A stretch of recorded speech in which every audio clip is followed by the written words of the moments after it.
दिवस पर आयोजित जैसे एक दिवसीय सेमिनार कह लें इसको, जो सुबह से वैचारिक मंथन हो रहा होगा, उसमें हम लोगों को रहने का अवसर प्राप्त नहीं हुआ, लेकिन इस वैचारिक मंथन से जरूर कुछ न कुछ अमृत निकलेगा जो मानवता के काम आएगा, लोगों के स्वास्थ्य के काम आएगा। विभिन्न कैटेगरीज में जो यहाँ स्टेट लेवल पर और डिस्ट्रिक्ट लेवल पर जो आपको पारितोषिक मिला है, ये एक मोमेंटो और एक सर्टिफिकेट तक सीमित नहीं रहता है। आपके किए गए मेहनत, आपके कार्य की दक्षता की खुशबू जब निर्माण भवन तक आ गई है, तो उसकी वजह से आप पुरस्कृत हो रहे हैं। आपको बधाई और शुभकामनाएं। मैं किसी भी अवार्ड को हमेशा शॉल, श्रीफल, मोमेंटो या सर्टिफिकेट तक सीमित नहीं रखता हूँ। इसका जीवन पर बड़ा असर पड़ता है। दूसरा, विभाग के सीसीटीवी पर अभाव है। मंत्री जी के कर कमलों से आप पुरस्कृत हुए हैं, तो आपके कंधे पर शेष जीवन में अब और जिम्मेदारी आ गई है, क्योंकि जो करना है वो यहाँ से थोड़ा ऊपर और अच्छा करना है। इसका प्रभाव ये पड़ता है कि 9 साल की उम्र में अंतर्राष्ट्रीय प्रतियोगिता हमारे प्राइमरी स्कूल में हो रही थी। मेरे अध्यापक ने मेरा नाम दे दिया और रामचरितमानस की ढेर सारी चौपाइयाँ रटा दी। मैंने अपना न्याय पंचायत जीती, ब्लॉक जीता, तहसील जीती, फिर जिले में प्रथम स्थान पर आया। उस समय गरीब देश में सन 69 में मुझे प्रथम आने पर रेक्सोना साबुन की सबसे छोटी वाली साबुन की ताली बजने वाला बात तो अब बोल रहा हूँ कि उसकी खुशबू से मैं आज तक महक रहा हूँ। उसके बाद सरकारी, अर्ध सरकारी बहुत सारे साबुन लगा मारे, कैमे, मैक्स फैक्टर वगैरह क्या क्या, वो खुशबू नहीं आ रही है। वो मेरी स्व अर्जित थी। उसका प्रभाव ये पड़ा कि उस 9 साल की उम्र में उस नाम की साबुन की टिक्की ने पैरों की कपकपाहट को दूर कर दिया, माइक के फोबिया को दूर कर दिया, स्टेज के डर को दूर कर दिया। इसलिए जब कभी हम लोग कहीं से भी भाषण करें, पैर नहीं कपकपाते, चाहे सामने वैज्ञानिक बैठे हों या मनरेगा के मजदूर बैठे हों, हमारे लिए सब बराबर है। ये उस इनाम का है जो है प्रभाव आज तक जीवन पर पड़ रहा है। मंत्री जी से भी कहना चाहूँगा कि जिनको अवार्ड मिलता है ये आम आदमी नहीं होते हैं, तो थोड़े साइको होते हैं, ये थोड़ा दूसरे लोगों से अलग होते हैं, बल्कि मैं कहूँगा ये जुनूनी लोग होते हैं। ये नौकरी नहीं कर रहे हैं, इस विभाग में इनका पैशन होगा तो अवार्ड पाया होगा। सैलरी पर अगर परजीवी होंगे तो अवार्ड कभी नहीं पाएंगे। 10 से 5 की नौकरी जो करते हैं वो कभी अवार्ड नहीं पाते। ये थोड़ा अलग काम करते हैं। 2 शेर सुन लीजिएगा कि ये वो लोग हैं कि, और यहाँ तक सीमित नहीं रहना है, WHO तक आपको जाना है। जब से मैं चला हूँ मेरी मंजिल पर नजर है, इन आंखों ने कभी मील का पत्थर नहीं देखा। दूसरा, अपने जीवन पे अपनाना कि मेरी जिंदगी एक मसलसल सफर है, मंजिल पे पहुंचा तो मंजिल बढ़ा दी। तो इस अवार्ड के आगे भी आपको सोचना, मैं विशेषज्ञों के सामने इस विषय पे ज्यादा नहीं बोलना चाहता। मंत्री जी क्या चाहते हैं, क्या हो रहा है, क्या और करना चाहते हैं, क्या किया है, ये उनका विषय है। उनके मुखारबिंद से बातें ज्यादा अच्छी लगेंगी। मैं इसके टेक्निकल सेशन में जो मुझे लिख के दिया गया है उसमें नहीं जा रहा। दूसरा, आप विषय विशेषज्ञ हैं और हम जनता के विशेषज्ञ, इसीलिए हम नेताओं को धरती पुत्र या पाताल पुत्र कहा जाता है, किसी अधिकारी को कभी नहीं कहा गया। हम लोग जमीन से जुड़े हुए लोग हैं, राजनीतिक व्यक्ति की उम्र कम हो सकती है लेकिन अनुभव ज़्यादा होते हैं। सुबह जब वो जनता से मिलता है तो सड़क भी आती है, तो हमें PWD का भी ज्ञान हो जाता है।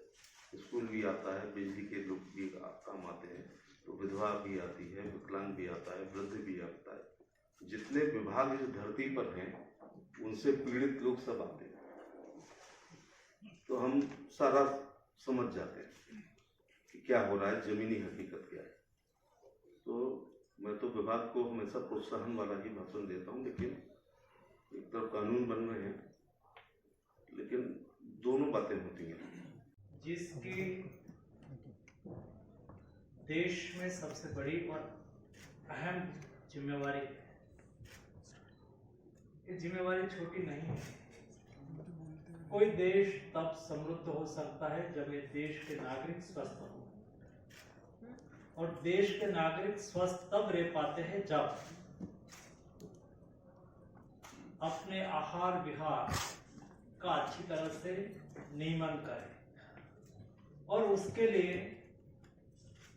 उसका मैनेजमेंट करने के लिए, उसके लिए गाइड करने के लिए, ट्रेनिंग करने के लिए, इसको रेगुलेट करने के लिए भारत सरकार की हेल्थ मिनिस्ट्री के फसाई के द्वारा काम हो रहा है।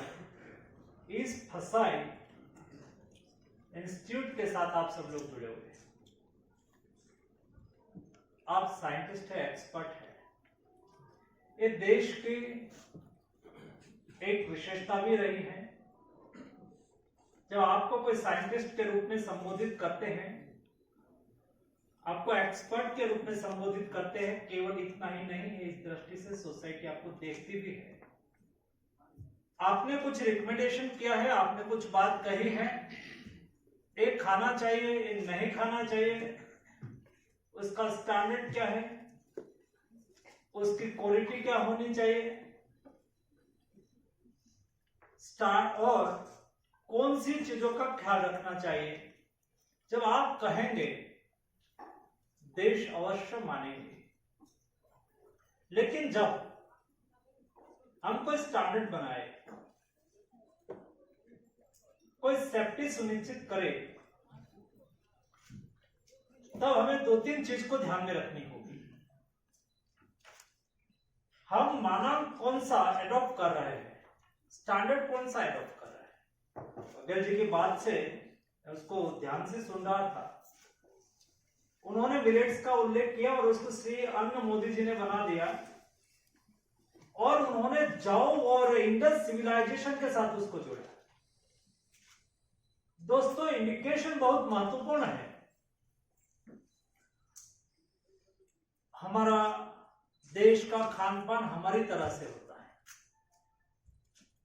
हमारा मिनरल कंटेंट्स हमारी जमीन में जो है, हमारा वाटर का जो स्टैंडर्ड है, कंटेंट है, उससे हमारा बॉडी का कॉम्बिनेशन बना हुआ है। हमारा कंपोजिशन कौन सा है, जिस दर से हमारा खान पान जीवन शैली, 2 चीजों को जब हम स्टैंडर्ड तय करें, तब हमारे सामने एक रेडीमेड स्टैंडर्ड है वेस्टर्न का। हाइजेनिक की दृष्टि से गुड, उसमें कोई हाइजेनिक की दृष्टि से दुनिया की बेस्ट प्रैक्टिस को फॉलो करो, मुझे उसमें कोई दो राय नहीं है। बट जब हम हमारा स्टैंडर्ड फॉलो करते हैं, तब क्या आपने कभी स्टैंडर्ड फॉलो करते हुए या तो कोई रेसिपी तैयार कर रहे हैं तब अपना ट्रेडिशनल किचन को देखा? हमारा पूर्वज जो 100 साल की आयु तक जिंदा रहे, क्या उसकी खान पान थी, उसके लिए कभी स्टडी रिपोर्ट तैयार किया? उसका पब्लिकेशन कोई फसाई के बुक में आया? या तो जिस यूनिवर्सिटी में आप काम कर रहे हो, जिस इंस्टीट्यूट में काम कर रहे हो, उसके ऊपर आपने उस विषय पर कभी आर्टिकल लिखा क्या? दोस्तों, हमारा किचन एक बेस्ट फूड हमें कैसे खाना चाहिए, क्या खाना चाहिए दिन में, हमारा खान पान की दिनचर्या का खान पान क्या होना चाहिए, हमारा किचन, हमारा ट्रेडिशन, हमारी जीवन शैली, उसके साथ कभी मैपिंग किया क्या? आज से 50 साल पहले हम क्या खाते थे, क्या हमारी लाइफ थी, कैसे लाइफ थी, उसके बारे में कभी कंपैरेटिव स्टडी किया क्या? मैं मानता हूं कि कोई देश का अपना अपना खान पान हो सकता है, हमारा देश का हमारा अपना खान पान हो सकता है, और उसका स्टैंडर्ड हम हमारे हिसाब से तैयार करें। मैं मानता हूं कि तब जाके हम स्वस्थ जीवन जी पाएंगे। It is one part of wellness. And अब मान के चलो, मैं आपको जो हमारे फसाई के साथ जुड़े हुए ऑफिसर लोग हैं, उसके साथ जुड़े हुए साइंटिस्ट कम्युनिटी है, एक्सपर्ट ग्रुप है, दोस्तों मैं मानता हूं कि आपकी बहुत बड़ी जिम्मेवारी है। कोई गेट, कोई जगह पे आपको जाना है, आप यहां आए विज्ञान भवन में, तो गेट पर गेट कीपर होगा। अंदर कौन आ रहा है, बाहर कौन जा रहा है, कब आने देना चाहिए, कब बाहर जाने देना चाहिए, उसका नियमन करते हैं ना। वो किसका काम है? गेट कीपर का काम है। आप देश के हेल्थ के गेट कीपर है, देश के स्वास्थ्य के गेट कीपर है। आप क्या मानक तय कर रहे हैं, क्या स्टैंडर्ड तय कर रहे हैं, आप कौन सी हाइजेनिक सिस्टम को फॉलो कर रहे हैं, कौन सा क्वालिटी का फूड देश के नागरिकों। दोस्तों मोदी जी के नेतृत्व में बदल, देश बदल रहा है, देश आगे बढ़ रहा है, नया भारत का निर्माण हो रहा है। ये नया भारत में आज जिस तरह से मिडिल क्लास बढ़ रहा है, इमर्जिंग हमारी इकोनॉमी है, कोविड के बाद दुनिया का जीडीपी ग्रोथ 1%, 2%, डेवलप्ड कंट्री भी 3%, 4%, चाइना 4.5% पर रुका है। दोस्तों आपका और मेरा देश हिंदुस्तान आज 7% जीडीपी ग्रोथ से है। बदलते समय में हमें हमारा देश की स्वास्थ्य की चिंता करनी है। फूड सेफ्टी के द्वारा हम देश के निर्माण में क्या सहयोग कर सकते हैं। दोस्तों जरूरी नहीं है, देश के लिए हम सब लोगों की जिम्मेवारी है। हम मान ले कि सरकार करेगी, वो इज गवर्नमेंट इन डेमोक्रेसी, लोकशाही में हम सब ही सरकार है। एक जॉइंटली एफर्ट, सामूहिक प्रयास से ही देश बदल सकता है। मोदी जी कई बार बहुत सही बात कहते हैं, एक व्यक्ति एक स्टेप आगे बढ़ता है तो हम एक स्टेप भी आगे बढ़ सकते हैं। लेकिन देश के 130 करोड़ की जनसंख्या एक विचार के साथ आगे बढ़ते हैं तो हम एक ही समय में एक ही साथ 130 करोड़ स्टेप आगे बढ़ सकते हैं। हमें देश के लिए अपना दायित्व निभाने की जिम्मेवारी हम सब लोगों की है।